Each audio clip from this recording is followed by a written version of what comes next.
Hello, everybody. I got a question for you. Have you ever heard the phrase, jack of all trades, master of none? Usually it's said in a negative way, but today I want to unpack that because I want to go over how to purchase equipment if you're going to be a streamer or a content creator. And I think that you should purchase equipment that would be considered jack of all trades and master of none. Let's get into it.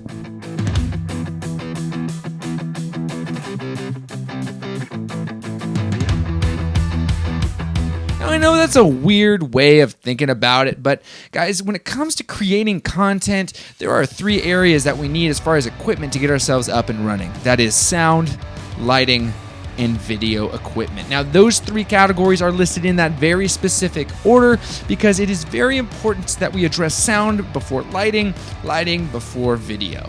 And definitely to kick us off, let's get into sound equipment. When purchasing sound equipment or any equipment, we want to maximize our dollar and minimize our expenses. So multi-purpose equipment is the most important way to make a purchase. When you're looking at what to purchase for sound, I would highly encourage you leaning into multi-purpose equipment. So what does that look like? Well, when I first got my camera, I got myself a shotgun mic. It goes on top of the camera. I used it for sound. I could plug it into my camera and take it in with an extension cable further out, get it close to my face, and do all sorts of things with it. I could change the direction of it, and most of my channel was produced with just that shotgun mic. Not until I started podcasting did I end up getting an XLR mic like this or started streaming more did I get something more standalone, but that shotgun mic got me through so much. Now, when it comes to purchasing that equipment, again, looking at the multiple use cases, if you're gonna get something like a standalone mic like I have here for streaming,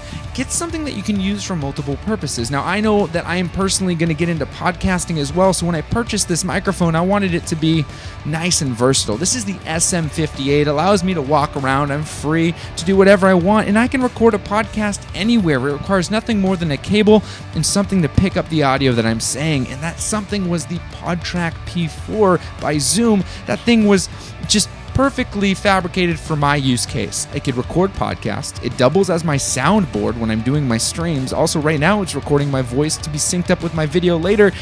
This thing has so many uses. Not to mention, it can take phone calls, so phone call audio. It can take FaceTime audio from my computer. I can push all my audio to a recording software and do all my mastering live, or I can do it later. It records multiple tracks or all into one track. It is the Swiss Army knife of recording equipment, and it allows me to be more versatile. Now, could I go and get a soundboard? Sure. Could I go get the Go XLR, which every streamer has? Yes. Can I go and get a professional sound studio?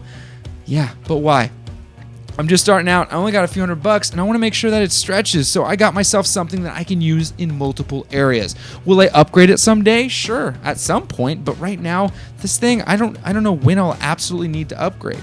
So when it comes to upgrading equipment, the way that we should always look at it is my creativity is limited by the equipment I have, and I no longer can make what I want to make because I am limited by the capabilities of what I'm using. And at that point, we would step into the next thing. And when we step into the next thing, we should always look to purchase something that is going to get us 3 or 4 steps down the line. Not just the immediate need, but the immediate, eventual, and potential use cases for that purchase. Now, let's get into lighting. Me personally, I'm doing everything in a studio right now, so my lighting has to be very specific to that. But I don't need this giant light I have. In fact, check it out. I can actually just open up my window here, turn off my light, right? Yeah, there you go. I got myself light. Now, it's diffused because of the clouds and there's no control over the sun, but that works. I can get away with that. That's my light source. It's free. I have since upgraded for a few reasons, and I'll talk about it. Let's turn this back on. Convenience is one of them. Second is I have taken some jobs that require me to go out and film inside of a building, and I do need some professional lighting. But when I started, I just got myself a soft box with a light bulb inside of it, and I set it up on a stand. It was really inexpensive, and it got the job done. And it was purchased specifically for the use case of that job, which wasn't the right way to look at it. I should have purchased a piece of equipment that I could use in different areas. And right now, since I've upgraded to this insane monolight with a giant, huge softbox, I now have those 2 lights sitting in their carrying case, and I'm not too sure what I'm going to do with them. But this specific, it's so large, it's so unnecessary for my room, but not only is it beautiful and overkill for a stream, just like my camera is, but it allows me to do jobs elsewhere, and I can bring this to a set and it's going to do the job. And when I eventually upgrade to the professional version of this, this can still be used as a background light or a fill light or something like that, because I purchased something that's of good enough quality to have a continuous use, even if it's a secondary. And that is a really good way of looking at our equipment.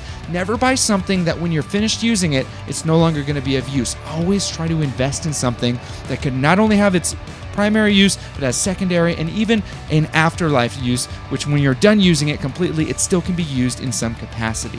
So let's finish it up with our video. This is often the first thing people address. They want the coolest camera, they want the best thing. And well, before I get into it, just ask if you're getting value. Are you? Are you getting value? Hit the like button if you are. If you want to be a part of this streaming and gaming community, I'd love to have you here. Subscribe, hit that bell, get notified. And I really, really would love for you to start creating. That's what I'm doing this for. I want more creators to get on this platform and see it's not that difficult. The barrier of entry is super low, and now's your time to create. Now's your time to stream, and now's your time to be a part of the community. All right, let's get into it. So, cameras, right? My buddy has a very successful YouTube channel all around automotive stuff, and his camera is his iPhone. He invested his money on really good audio equipment. His primary camera is his iPhone, and his secondary is a GoPro head cam. That is it. Those are his 2 cameras. Every once in a while I get involved and do something with my stuff for him, but really, that's all he uses, a GoPro and an iPhone. An incredible way to look at what's important. He's always outside, so his light source is taken care of. He needs good audio, so he invested on shotgun mics and 3D audio mics, and he uses his phone. So the first camera that you can always consider is your phone. Second is, depending on what you do, are you going to be a content creator, creating multiple forms of different styles of content? Are you going to podcast? Are you going to do video podcasting? Are you going to do on-the-go vlogging? Are you going to do instructional videos? Are you going to stream? All of that can be done with certain types of cameras. Now, you can purchase a specific one for each one, but I would say let's lean into the ability of maximizing our dollar and minimizing our expenses. Interchangeable lens cameras are the number one choice, whether it's something like I have, like a Canon EOS R6, or something like an M50, which is their smaller version, or just the RP, or any sort of digital interchangeable lens camera is going to be a really good choice.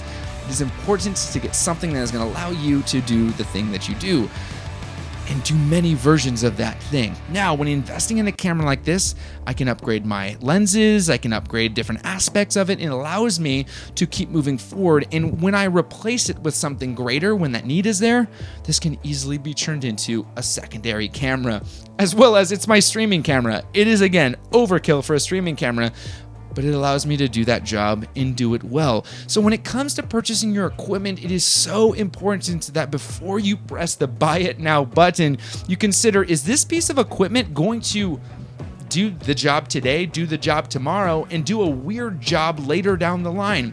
And if you can't say yes to all 3 of those, maybe wait a little bit, do a little more research, and move forward. I don't have any specific recommendations for you right now on equipment, but what this is just a mindset of when becoming a creative, when becoming a content creator or streamer, and investing your good hard-earned money in equipment. Make sure that investment isn't based on influencers, what you want because it's cool, but truly what you need and what's going to sustain your creativity for a long period of time, and also make you feel inspired to create.